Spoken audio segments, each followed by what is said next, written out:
Good morning, everyone here and also on Zoom. I'd like to welcome you to the last Adventures in Living for this year. We thank everybody who's participated and would encourage any one of you out there who is listening to come forward and let our team know that you would be interested in doing a presentation next year. It's so gratifying. It's wonderful, especially for us new people, to know what you all have done in your life experience. So I encourage you to contact, we have a great team. It's Dick Martin who does the recording, and he makes it very simple for you. And Diane Haynes, who is on Zoom today. Hello, Diane. And of course, Julianne, who we couldn't work without. So we thank everybody on the team. I hadn't met Fred Harden but from the introduction he sent me, he's had an Indiana Jones life, I swear. He sent me a few words. He says, Pat and I moved to Oak Hammock in 2005 from Sanford, where we had 4+ acres on the Wekiva River. I enjoyed all of my work sites, only leaving when the challenge went away, or for more money. The special time was with GE and the space program.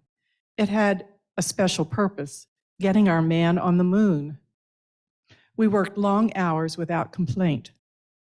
The mosquito study was exciting and also dangerous. I learned to fly a small seaplane into areas where no one had been before. Of course, 26-year-olds have no fear. My Disney time would take pages. I did learn to drive through deep snow for the first time and to climb on mountains as high as the High Sierra as 9,100 feet. Remember, I'm a native Floridian who did not see snow until I was 20, and that was when I was on active duty in Denmark. So if this doesn't sound like Indiana Jones, I don't know what does. So please, we'll start with Fred Harden's video, and we thank him.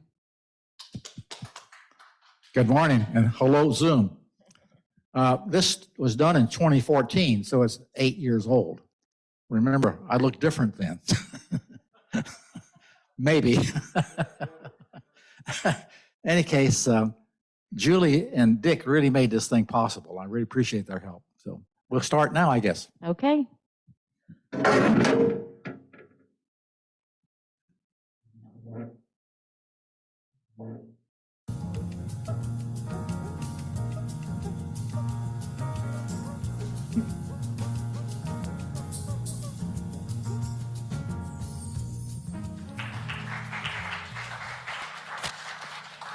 Good morning. You hear me all right in the back? Good. To start off, I'll tell you how this is going to go. Since I'm an only child, there will be discussions about family ties in the beginning and again at the end. The balance will be a series of adventures of my life, which I hope you'll enjoy. First slide is of my early family. My father's father, John Harden, spelled H-A-R-D-I-N, by the way. His sister, Jenny, and his mother, Louisa Drew Harden. John was born in 1860, and she was born in 1864 in Alden, Iowa. The next slide is 1910. This shows John Harden on the left, my father and Joe Harden, named Joseph, but I say Joe, born in 1903, and his mother, Louisa. She died in 1911. John Harden was 7 feet 1 inch tall. Both he and Louisa were Scotch-Irish, of course. John was a Baptist minister who served the poor in Des Moines, Iowa, and died in 1915 from TB he contacted while working with the poor. My father had to quit school so he could work to be able to buy his father's meds. After his father died, the pharmacist who provided the meds, Fred Chapman, adopted him. Since the Harden family was quite well off, but for some reason would not help his father, I guess he was a black sheep, my father changed his name from H-A-R-D-I-N to H-A-R-D-E-N. Big change. Next slide is my mother's mother, Anna Williams, who was born in Wales, 1877. Came to the United States in 1891. She moved to Iowa, and the rest of her family went to Saskatchewan, Canada. She later married Litany Webb, who was born in Missouri in 1875, and they moved to central Iowa. This is my mother Gladys Webb at age 19. She was born in Rolfe, Iowa in 1905. She and my father were both raised in Des Moines, Iowa. This is my father, Joe Harden, age 21, born in 1903 in Des Moines, Iowa. They were married in 1925, didn't take long, did it? Shortly after that, all the clans, the Hardens, the Webbs, and the Chapmans all moved to Miami, Florida in the same year, a mass migration south. I won't go into the reason why, but you can imagine. I finally show up on July 17, 1930 in Miami, Florida, pronounced Miami, by the way. This is a year-old photograph. 1933, I'm in a sailor outfit, destined to be in the Navy, I guess. 1934, while visiting a family farm in Iowa, I was on got with a family collie who adopted me right away. I always loved dogs, and they loved me back. So he and I got lost in the cornfield, and he stayed with me until we were found. 1935, here I am all dressed up in a white jacket, tie, and hanky in my coat pocket. However, this was the year I contacted dengue fever, the last outbreak in Florida till recently. That year, we moved to West Palm Beach, Florida, where my dad took over the Goodyear tire store as manager, and my mother became a secretary for the local Chamber of Commerce. Both my parents worked, so I tended to be sort of independent. 1932-33, all my family fished a lot. This was at Marco Island on the Gulf. Dad with a friend who was, I think, drinking a Coca-Cola. Noticed my dad wearing a tie. They fished with ties on those days. My mother on the same trip. Notice she caught the largest fish. They were all snook. 1938, West Palm Beach, Dad caught a sailfish with Mother and I watching. I'm barefoot, as most South Florida boys did in those days, except I'm cropped out there. 1939, a group photo. My dad's Goodyear West Palm Beach store led the nation in sales, giving us all a free trip to the 1939 World's Fair. I remember going to a baseball game, but I can't remember who played. 1943, gun patch. I took an NRA gun safety course at age 13, was rated as a sharpshooter. Later in 1944, I was on the Palm Beach Gun Club's rifle team at age 14 and rated by NRA as an expert rifleman. The average age of the rest of the team was over 45 years old. But it was a great learning experience for me in all kinds of ways, especially for self-confidence and being almost an equal to the rest of the team. My average score was 195 out of 200 at 100 yards. 1944 team photo. Northborough Junior High in West Palm Beach, we were the city championship in football. I'm the little guy in number 14 in the front row. Here I am, a pulling guard on the Palm Beach High School championship football team, all 165 pounds. That was the same year I enlisted in the active Naval Reserve while in high school. Was able to take a 2-week Navy cruise to Puerto Rico in a small subcaser while I was still in high school, which was an experience. 46-47, a swamp buggy. You may not know what those things are. It was similar to one I had, with big tires and 2-wheel drive. We were out in the real swampy country west of West Palm Beach before there was any drainage. The water was probably 2 feet deep. Now it's all developed. Everything I knew and loved then is now gone and paved over. Most of South Florida is already. This slide is the class photograph. Graduation. Palm Beach High School, graduating class of 303. I'm on the top row, the fourth from the left on the top. We lost many of these men in my class to the Korean and Vietnam War. 1948-49, Miami, the car. On the left is my mother's father, Litany Webb. My dog, Chips. In the background, my 1929 Ford Model A underslung hot rod. No doors, no windshield, no fenders, or seat belts. But it had a souped-up engine. I did have a pair of old Packard headlights, if you'll notice. I don't know how I survived that period of my lifetime. Here I am in my dress blues. I guess those watch hats went away a good number of years ago, I think. From 1948 to 51, I would work as a field tech, or a grunt, you could say, for the Florida State Board of Health and the U.S. Department of Agriculture Sandfly Research Lab at Fort Pierce and again at North Miami Beach. As a result of the Korean War, I was called up for active duty as a quartermaster in 1951 and assigned to the destroyer in Norfolk, Virginia, the Willard Keith DD-775, part of the 6th Fleet. This photograph is in Trieste. I think it was a free city then, 1951. It's part of Italy now. There's a view from the stern. The hatch in front of me is my special sea detail and general quarters station. If the ship loses the bridge or power, I'm to steer facing the stern in a very small compartment with 2 sailors cranking the gears to move the ship's rudder manually. My station was normally on the bridge, keeping the ship's log, assisting with navigation, signaling, and chart plotting. We were always short of officers, so many times I might be an unofficial junior officer to deck on the bridge when underway, especially between 12 and 4 in the morning. Those situations, you learn about duty, responsibility, and teamwork. This was Liberty in Naples, Italy. In Naples, with the locals who didn't even know I was there because of all the visiting sailors were so common. Following that Liberty, we were caught in a hurricane on the Bay of Biscay, south of England, in which we experienced 40 to 60-foot waves and rolled 55 degrees in each way, right and left, port and starboard. Fortunately, I don't get seasick, but sometimes the only person on watch who was still standing. The storm sank a large number of French fishing boats. Right after the storm, we had to stand by a freighter called the Flying Enterprise, you may recall that, till she sank while under tow. As a result of the heavy seas and high winds, we took some serious damage topside. This was Christmas Day, 1951, on board the Keith with German war orphans in Bremerhaven, Germany. It was a happy but sad time for all. Much of the city was still in ruins from World War II bombings. In those Cold War days, we were on a goodwill tour of Europe, all the way up to the Baltic Sea off of Poland. But our real mission was to locate Russian radar stations and measure their range. And of course, the Russians knew exactly what we were doing. So did most people in the ports.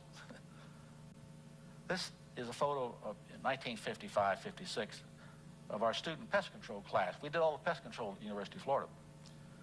As he said, I was discharged in 1952 and enrolled at Palm Beach Junior College right away. Then transferred to the University of Florida in 1953. I went to Ag College, majored in entomology with a minor in business administration. The photo is of our student pest control team at UF. Many of us were on the GI Bill at the time. I graduated in August 1955 on a fast-track system, taking 18 to 21 hours a semester and 9 in summer school. So I got out in 3 years. All was not studying. We did fish Lake Santa Fe for speckled perch. But we forgot somebody has to clean those things late into the night. It was fun, but a break from studying. Some of my semesters I was in class 45 hours a week to do all the labs. This is a map of South Florida, including the Everglades National Park. I was hired right away by the State Board of Health because they wanted me to do that job while I was in school, so I knew I had a job when I got out. I was assigned to Miami, Florida as a regional entomologist to do a salt marsh mosquito migration study involving most of South Florida, from Miami over to almost Naples, and also monitored the 3 county mosquito control districts and worked with the Assistant Attorney General to catch illegal pest control operators, mostly through entrapment, which works, but it's illegal now, I guess.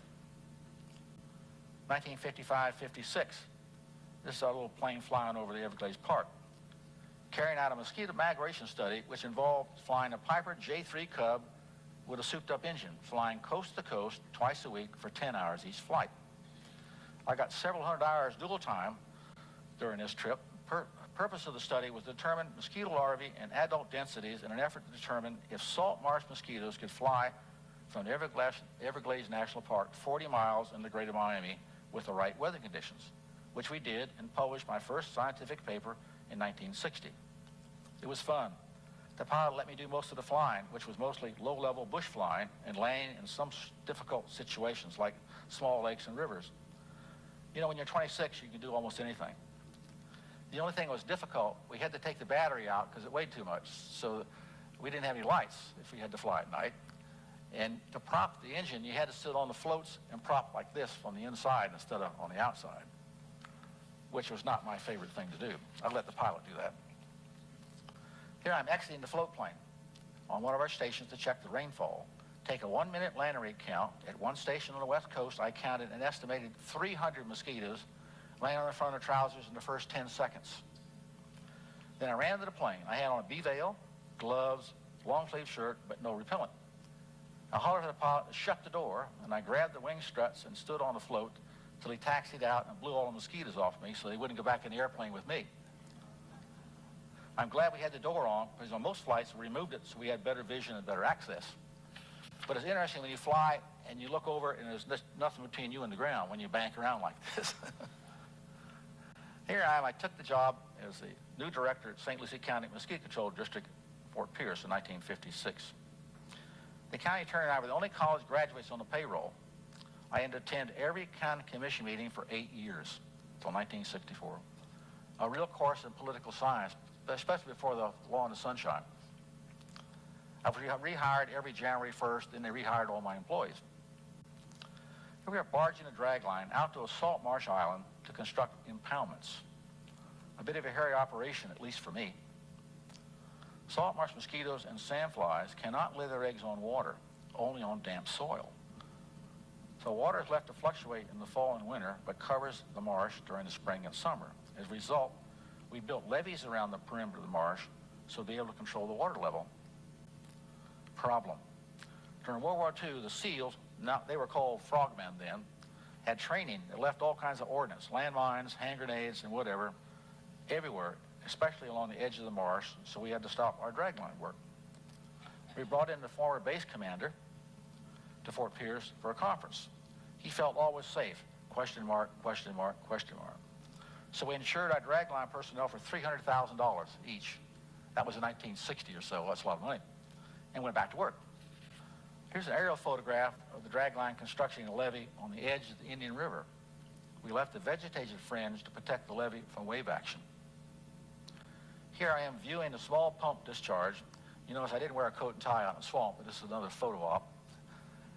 We used a 12-inch pump that you see here and a 30-inch diameter portable pump to maintain water levels, supplemented by 30-inch diameter tide gates. All these kinds of equipment were designed and built in our shop, sort of a shade tree engineering operation.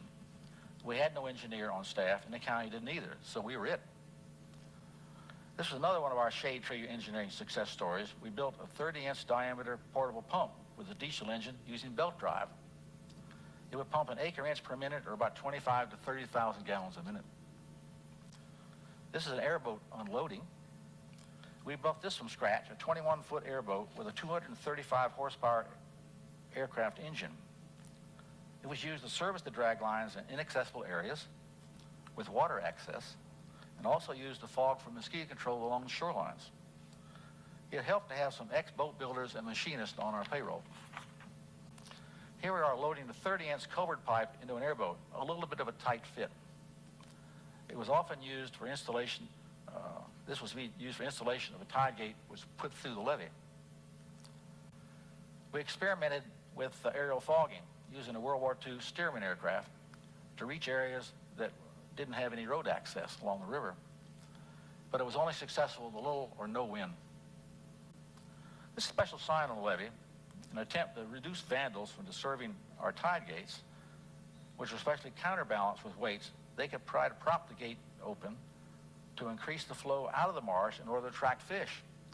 The sign really did help the problem. When I asked the county sheriff for help, he said, "Raise your right hand." He made me a special deputy. He said, "Handle it." Can you read that at all in the back? Good. The cost $26, I think made a shock for some folks. It'd probably be $126 now. This is a photo of a tide gate letting a high tide push salt water into the marsh. Once the tide shifted towards low tide, the gate automatically closed shut.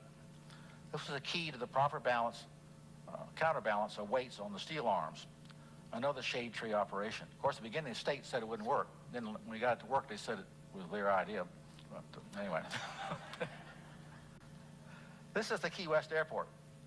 We took time off to take a private airplane trip to Honduras and Guatemala in 1958 with friends to view Mayan Indian temples, many still uncleared. We said goodbye to the Key West Airport on our way across the Gulf of Mexico, which in retrospect was a little scary because it's a long flight and you're a little small airplane. This is Belize, Honduras Airport.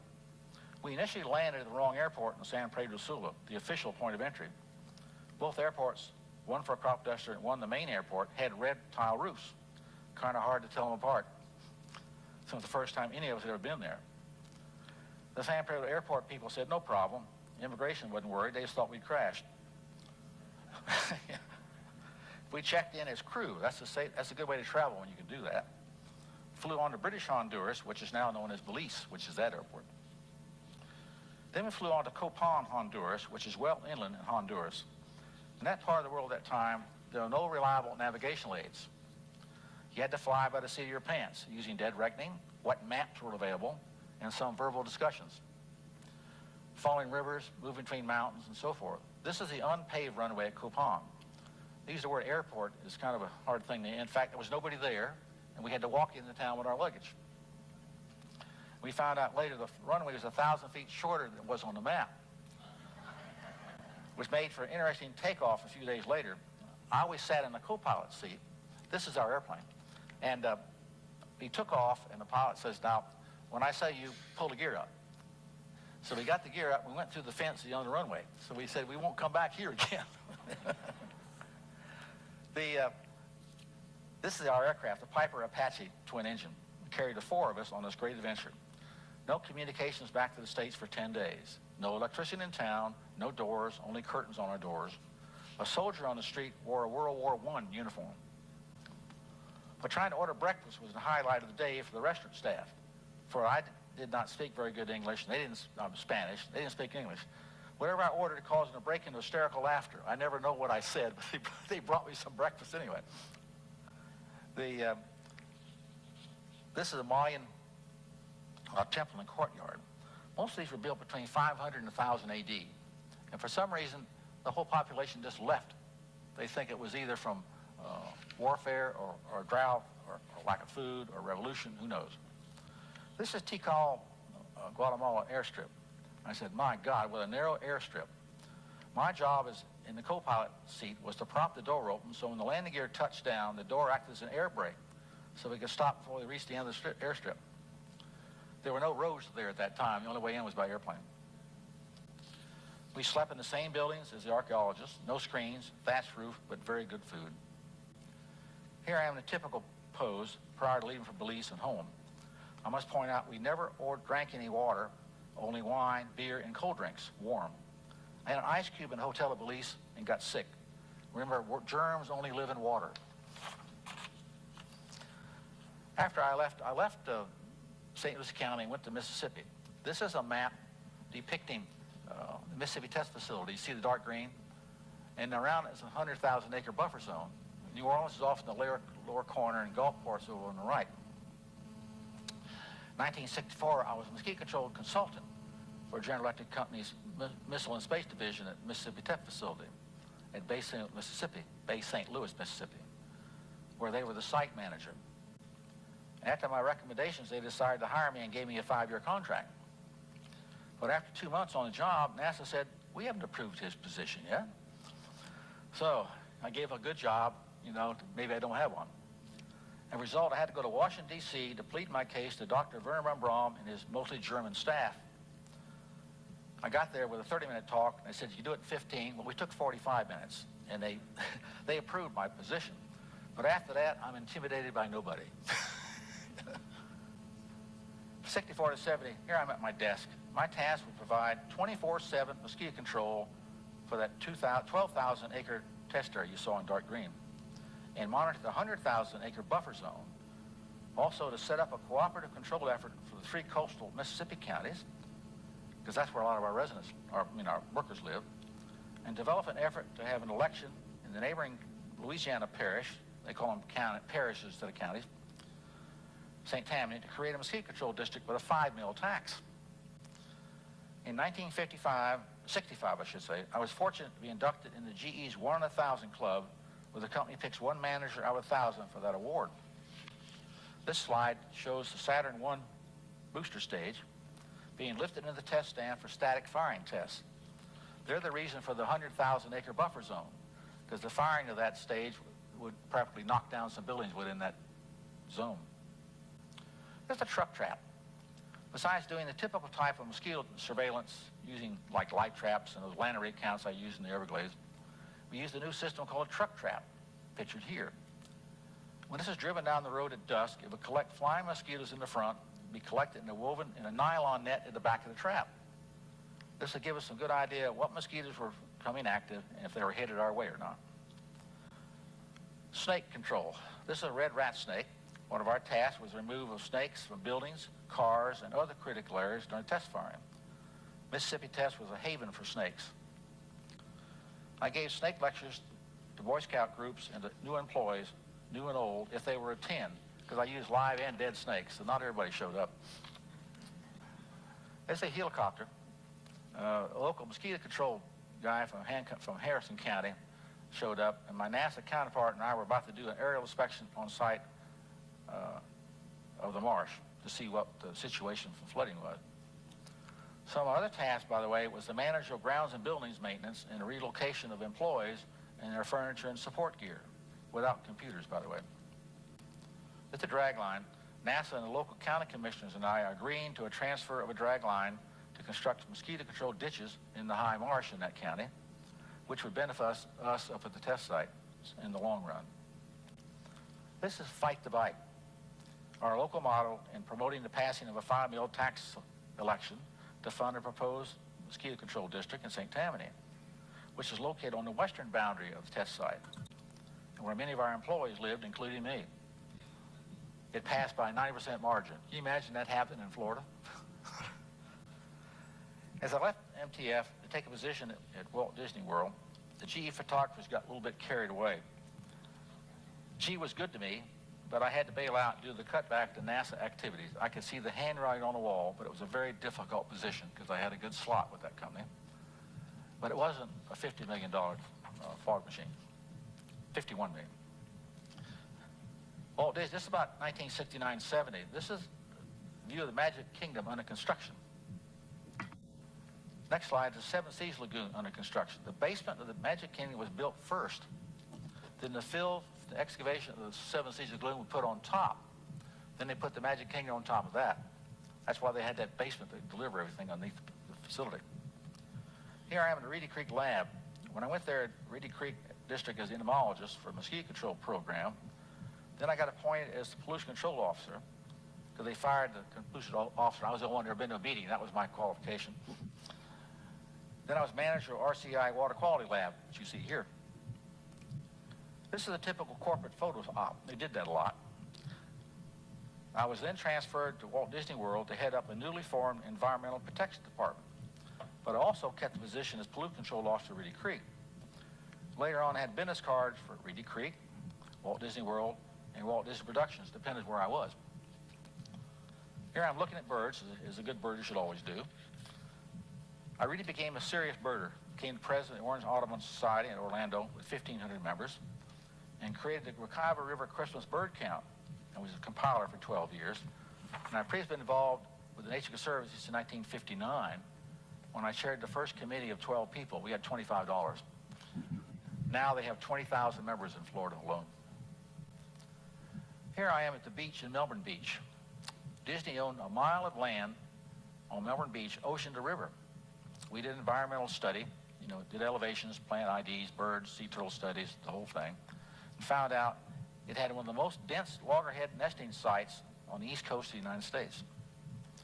We did not recommend that Disney be developed that property, and it was finally transferred to the Brevard County Parks and the U.S. Fish and Wildlife Service at a low-cost figure. But the president of Walt Disney World Company liked the beach study, so he said, "Fred, I want your group to go out to California and do a study on a potential Disney ski resort in the High Sierra." We call each other by our first name, by the way. I said, "Card, we're flatlanders. We don't know squat about snow and mountains." He said, "You didn't hear what I said." So off to California to do a study part-time, 2 weeks there, 3 weeks back and forth, red eye special. This was the entrance road to the proposed Disney Independence Lake ski resort. Pretty rough country. It covered 35,000 acres. Well north of the Donner Pass, where all those people died of snow, and Truckee, California. Elevation, 6,000 to 9,100 feet. A big change from flat Florida. And nobody lived there. That's how bad it was. Well, good, but it was wilderness area.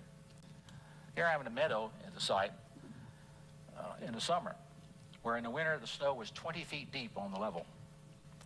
That's where we learned to drive a snowmobile. I can always use that in Florida, Here the cars are covered with snow.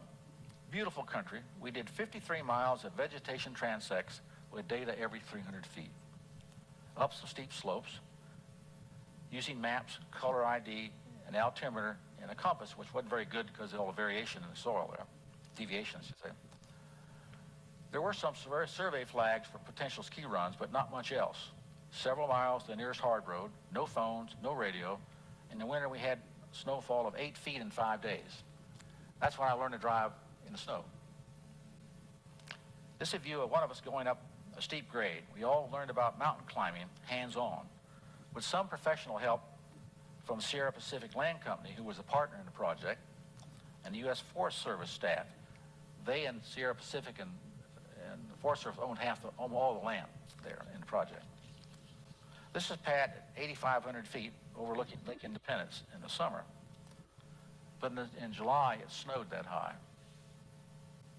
Yes, we took snow water sampling in the mid-winter. Nutrients came down with the snow, sourced with dry country nutrients in California agriculture areas. Below the mountains is dust, and it came down as snow. We were trying to establish a baseline to find out if we contaminated anything, it was us, not something else. This is a view from a cave overlooking the lake. It was the site of a C-47 airplane crash in 1947. Small parts of the plane were still there 25 years later. This is the midwinter staff meeting, not typical though, in a little bar and hotel up in Sierraville, north of the project. Manny's PJ's is the president of Walt Disney World. We woke him up sound asleep at 2 a.m., so he came down to party with us. We were a fun company. Everyone went by their first names, and the impossible just took a little bit longer to accomplish. And of course, after 3 years, management decided not to do it, but to do Epcot instead. So I inherited the job of getting all the state and federal construction permits for Epcot to open in 1981. While we're in California, we visited my cousin, the Western movie actor Hank Warden. He was in many of John Wayne's films. He was a preacher in the Alamo and many other films. And he and Wayne started in films together and did films also with Ward Bond. Hank always played a strange, dummy kind of character, but he had a master's degree from the University of Nevada. You do what makes money, I guess. After the project, we still liked the West, so we traveled out there and camped a lot in Texas, New Mexico, and especially Arizona. Almost were all birding trips with our pickup truck and pop-up camper. Notice no air conditioning. Grand Canyon, 1983-85. We loved the south side of the Grand Canyon. A camera could not do it justice. You've probably seen 1,000 photographs of the Grand Canyon, but the photographs never tell you what it really looks like when you're there. Then we visited the largest national park in the lower 48, Big Bend National Park in Texas. The people who managed to live out there in the frontier days had a tough time. They had to be mean folks and good folks, and tough folks. It's real desert country, dry and beautiful, but good birding. New Mexico, Montezuma's Well, a long abandoned Indian site. It is thought that many of these Indian sites were abandoned due to a long drought of between 100 and 200 years long. And you wonder if California is about to experience that. Back to Florida, Walt Disney World. We were involved in development of a comprehensive plan for Reedy Creek Improvement District. By the way, that was the local government the legislature created so they didn't have to deal with the surrounding counties. We used soils as a land use criteria. And during that time, I also picked up the task of developing a tree farm and a cattle operation on the south end of their 27,000 acres. So it helped to have an agricultural degree. This was our home in 1980. We had 4.5 acres of woods and swamps on the Wekiva River west of Sanford. As a result of living there, we were charter members of an environmental group called the Friends of the Wekiva River. The Friends, along with other groups with the state and county support, were able to set aside 70,000 acres of critical land in the Wekiva River Basin, a major habitat for the Florida black bear. Here's a view of the Wekiva River and our dock. Our dead-end road was surrounded by state forest, state park, and state preserve lands. We had no street lights. When it got dark, it was pitch black dark. Wonderful to see stars by, but you couldn't see your hand in front of your face. Nearest neighbor was about 600 feet away. We had our own spring, designated by the state as Harden Spring, a really tough life, but it was 71 degrees, too cold for me to swim in. Maybe you people could do that, but I can't. In 1982, I received the Oak Leaf Award from the Nature Conservancy for more than 20 years as a volunteer. As chair of the first committee in 1959, and as past president of the state chapter of the Nature Conservancy. What made it really special for me was the governor, Reuben Askew, presented me with the award. Later, Pat also received the award, and she's been on the board of the Nature Conservancy since 1971 till this year. This is a railroad bridge in New Zealand. In 1991, just prior to my retirement, Pat and I flew to New Zealand to spend 30-plus days touring the country in a small RV. Just us, no tours. That's the way to visit. You live where the natives go and camp where they go. They call it trekking. It's a wonderful country with really friendly people. And it wasn't for family ties, we probably loved to have lived there, but you haven't lived till you try and drive down this road and listen for a train whistle on the other end. New Zealand is a very diverse land with beaches, citrus, deserts, rainforests, Alps that equal Europe, rivers, volcanoes, glaciers, and millions of sheep. This is one of the many waterfalls we saw. This is the type of walking bridge you use to walk across creeks and rivers were fairly common, when some of those were pretty narrow and tended to swing back and forth, so we didn't walk on those. Back in Florida, I ran for office for some strange reason in 1982. I decided to run for Seminole County Commissioner, Sanford, Florida. I ran as a Democrat in a county that was over 60% Republican. Go figure. I limited contributions to $100. My opponent and I ran a clean campaign. I wound up with 45% of the vote, but got 10,000 more votes than President Clinton because a lot of my Republican friends crossed over and told me I was the first and last Democrat they'd ever vote for. It was interesting. All the Republican commissioners and I remained very good friends. After I lost, they appointed me lots of boards. I don't think that would happen these days. Those days, you still communicated. This is a cartoon. I don't know if you can read it in the back or not, but it says, Fred Hart leading a model canoes over the lake to Fort Millen Park, where he'll make a speech from a pontoon boat and walk to the county service building to qualify as the Democrat candidate for the Seminole County Commission. The other guy says, a Democrat? You're kidding. You learn. One of my really things I love to do was William Bartram. You know, he was America's first native naturalist and one of our heroes, my heroes anyway. I was determined to follow his 1974 sailboat trip up the St. Johns River, visiting his original campsites using my sailboat. This map depicts William Bartram's travels. I only did the St. Johns from Sanford to Jacksonville. He started all the way up in Charleston.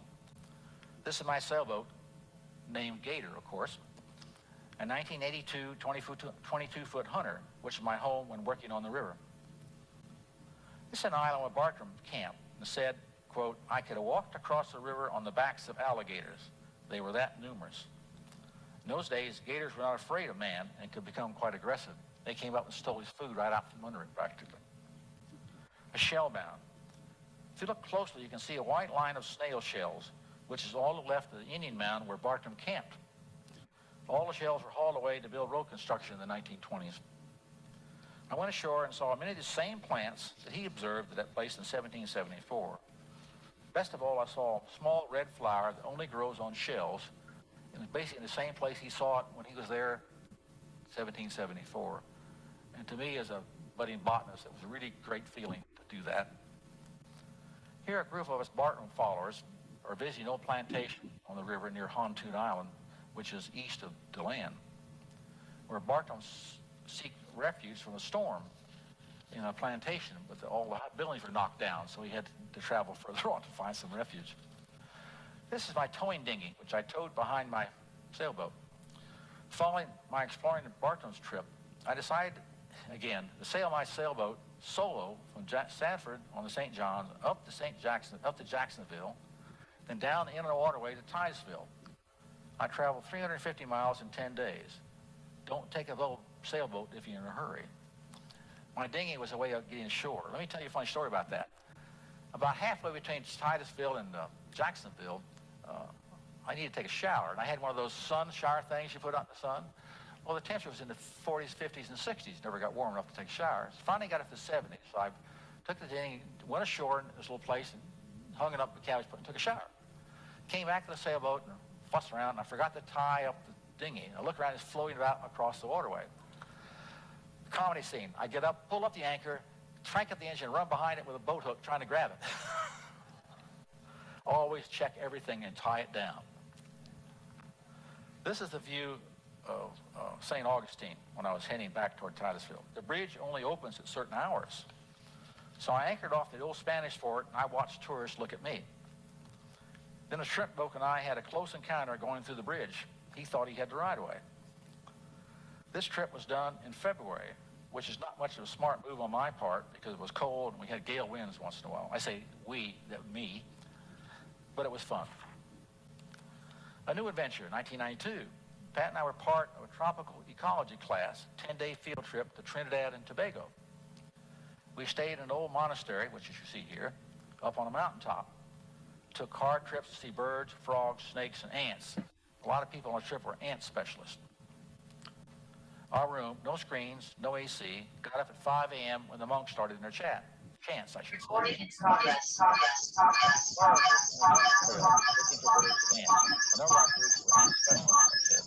half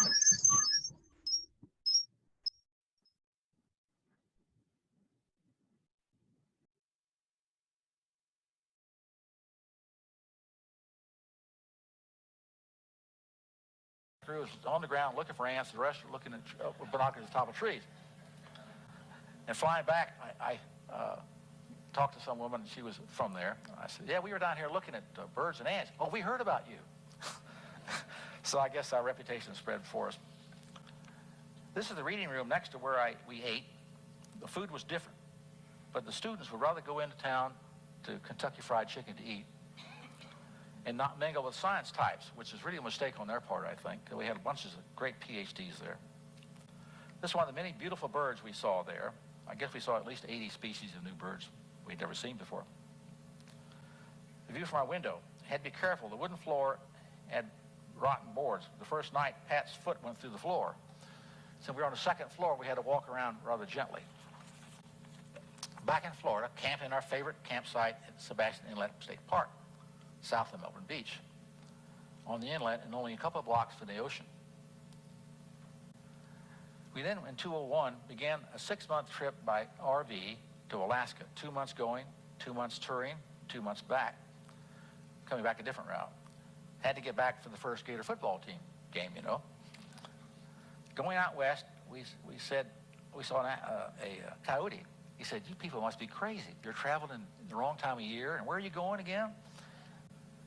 Then we viewed a restored Indian village, which again, I think was abandoned due to that big drought back in the 1600s. And of course, everyone needs to stop and eat sometime. In California, we stopped to visit the giant redwood tree, General Sherman. It was cold and snowing. We wondered why we were the only people there. The Oregon coast is breathtaking. There's no way to describe the beauty of those black rocks coming out of the beach. And the water is probably 50 degrees. You might put your toe in it, but you wouldn't swim in it. This is the Alaska Highway on a good stretch of road. Then we took a boat ride to get a close look at a glacier. The varied colors in the ice is astounding, but you know, soon that glacier will be gone. This is not so good a road. First dusty, then muddy. You always keep your fuel tank at least half full because it's a long way between gas stations. As a result, by the time we got to Tok, Alaska, our rig was dirty, dirty brown, but there weren't many truck wash places that would clean it off, so we looked kind of grungy. This is a view of the Alaskan pipeline is across the Yukon River. Now you wonder what's going to happen if that line ever breaks. Up near the Arctic Circle is the home and store of a very tough Alaskan family. They live there year-round with lots of kids, of course, and they didn't refrigerate. They just dug a deep hole in the ground and put stuff down in permafrost. That kept it cold and frozen.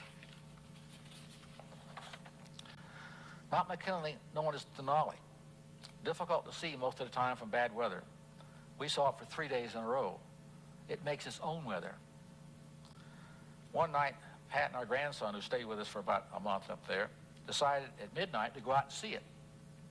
I said, you two are crazy. This is what they saw, the pink Arctic glow, unbelievable.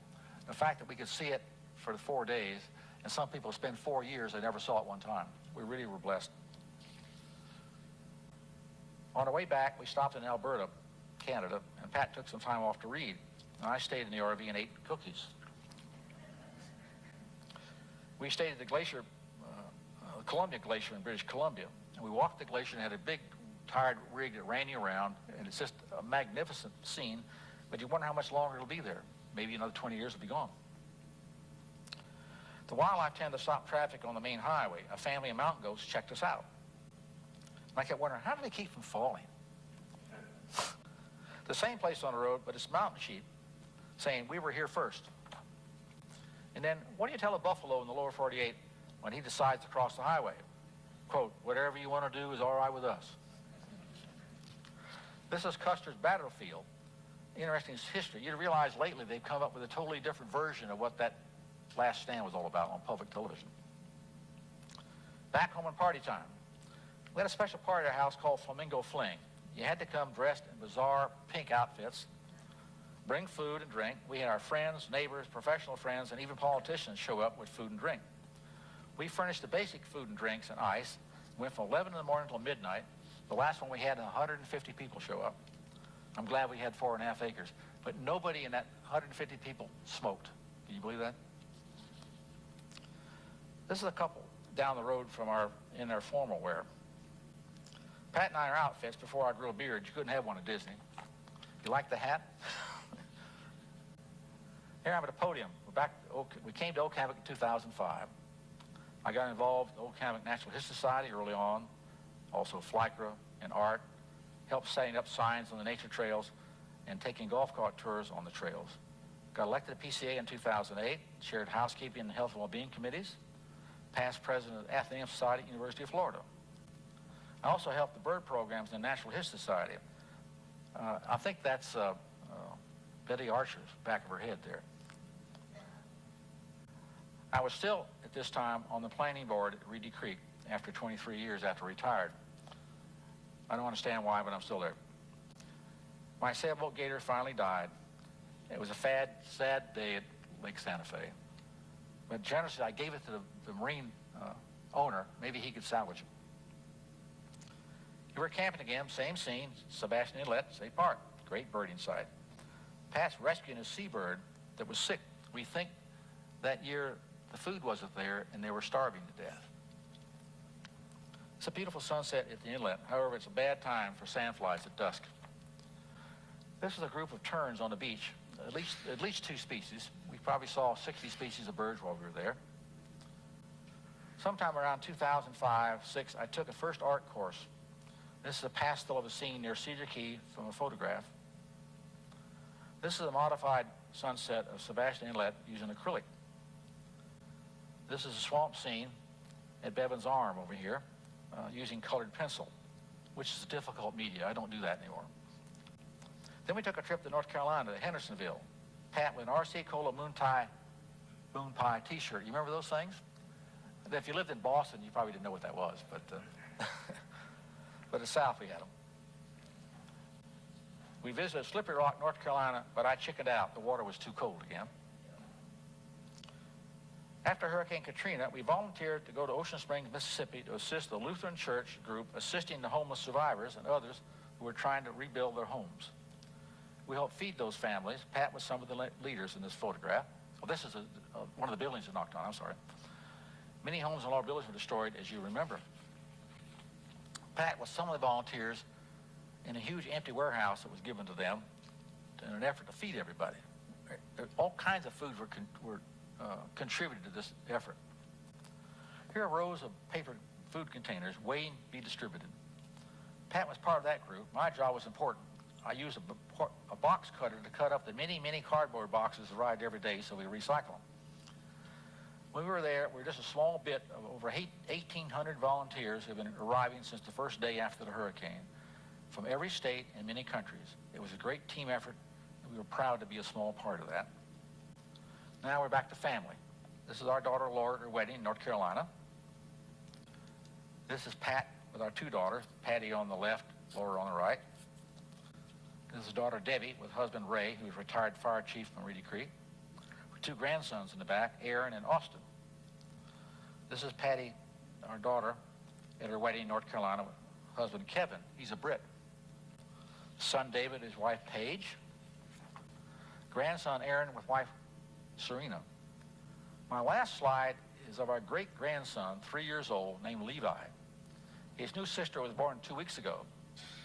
This is the end of my presentation of my life, but it's not the end, it's just the beginning. Thank you.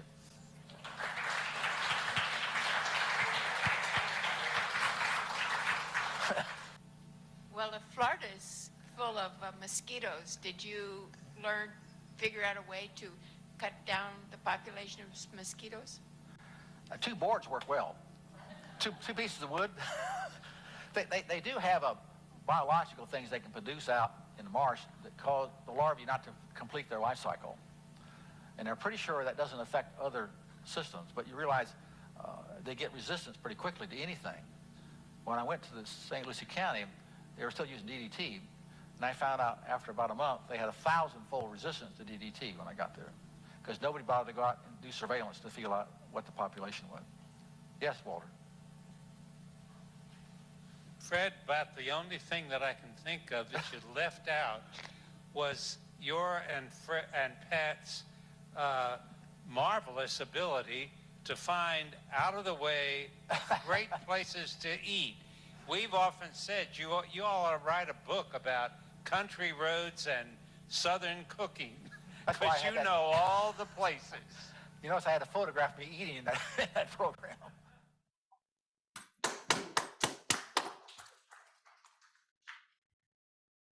Any questions? Should bring your mic. That was fantastic. Thanks for sharing what you had shared before.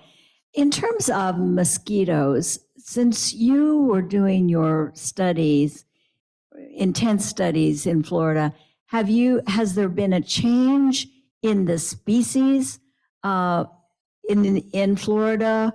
More disease, less disease that they're carrying? There are probably 77 species in Florida and probably 30 or 40 in Alachua County. And I think two or three new species have come in from the Caribbean, from North Florida. We have an Aedes, that's a genus here in Gainesville. There's not in South Florida. So it depends on the habitat. But I think the mosquitoes will be here for a long time after we're gone. Anyone else? Any questions on Zoom? Well, Fred, that was very, very interesting. I think, though, that you should do it over and talk about half as fast. A local comedian. You're a comedian, Miss Thomas. Well, thank you very much. Hi, Fred. This is Diane from North Carolina right now. Hold on, Diane. Fred, Diane Haynes is behind you on the screen. On the screen, hi. I'm in Highlands, North Carolina right now. And a few months ago, I received a newsletter from the Nature Conservancy. And I believe you said you were very involved with them, and so was Pat. And as I opened the newsletter, I'm like, oh my gosh, who's that? It was a picture of Fred and Pat standing near a sign that said the Harden Trail. Could you tell us about the Harden Trail, where it is and how it was named that? It's south of Disney. Disney helped set aside about 15,000 acres set aside to develop some wetlands on their property, but you have to mitigate it. And we went down to this, I guess they did that in the early 90s. And this was somewhere in the 2000s. And they decided to name a trail after us. So we went down there, and it was, we'd seen friends we hadn't seen in 50 years. It was just a wonderful experience to do that. But we have a trail. It's not paved, and it gets wet in the summertime. But if you ever get down there, it's Disney's Wilderness Preserve is where it is. Okay. Maybe we could arrange a field trip from Oak Hammock sometime and then stop at some place to eat that you probably know about. You may have to bring knee boots, so. Thank you, Fred. And thank you for doing this again for us. We My appreciate pleasure. it. Okay, Fred, we have another question on Zoom here. Go ahead, Rick Gold. I was really interested in your work with the Reedy Creek Improvement District. And I was wondering if you could talk about what the abolishment of the district means, given that it's being turned over to the counties. Yes, Disney wanted to do some things that the county building codes wouldn't allow. For instance, they built the Contemporary Hotel, the frame, and built a room somewhere else and plugged them in because they finished the construction. So they had their own county. They paid their own taxes, and they paid taxes to the counties also, equal amount. But they had their own building codes, their own security, our own canal system. Everything a city and a county would have, Disney created for themselves. And it seems to work pretty well for 50 years. But now I think our governor, because our president disagreed with him on abortion, wants to do away with the district. It's strange enough, I'm still on the planning board at Reedy Creek all these years. I guess they want to have somebody who remembers what it was when it was started. But I think it'll be there for a long time. That answer your question? I hope He's so. nodding, yep. I don't know, there's another person here, Pat Harden, if you'd like to unmute. Who is that? What would a wife be without a comment, right? I wanted to go back to Diane and the Harden Trail. It was really, Fred, I don't know if he really mentioned it, that you understood. He was a founding member of the Florida chapter. And I was on their board for 40 years, and we were both very active. And that's why we got the trail named for us. And it was quite an honor.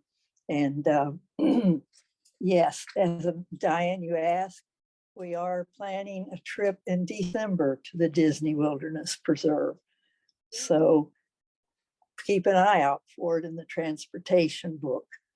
And that particular time when the trail was dedicated was the 25th anniversary, I think, of the preserve, and it was 2014.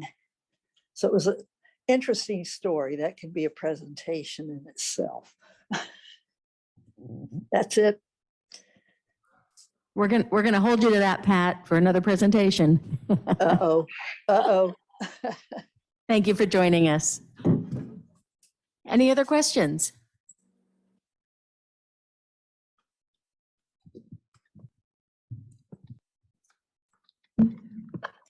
Well, we thank everyone for being here. Again, we thank this whole team of facilitators, and thank you all the participants who are willing to share their adventures in living. Have a good day.